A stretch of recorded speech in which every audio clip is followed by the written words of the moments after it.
রথযাত্রার দিন কাছে, তাই রানী রাজাকে বললে, চলো রথ দেখতে যাই। রাজা বললে, আচ্ছা।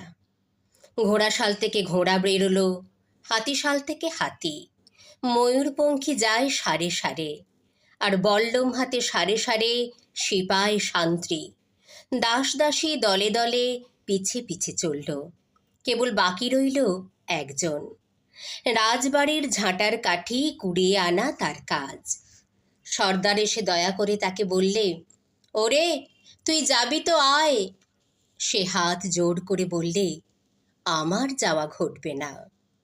রাজার কানে কথা উঠল, সবাই সঙ্গে যায়, কেবল সেই দুঃখীটা যায় না।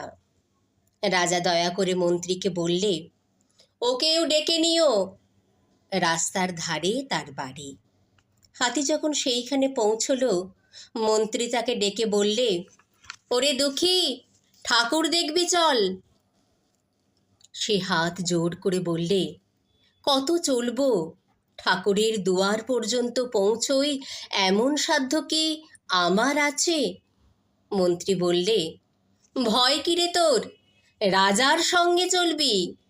সে বললে, সর্বনাশ, রাজার পথ কি আমার পথ?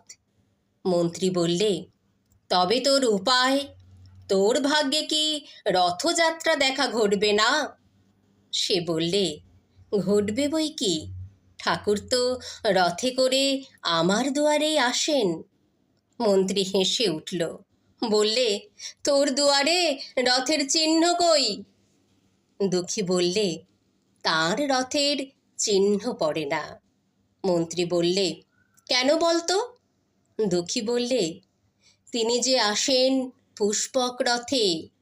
মন্ত্রী বললে, কই রে সেই রথ? দুঃখী দেখিয়ে দিলে, তার দুয়ারের দুই পাশেই দুটি সূর্যমুখী ফুটে আছে।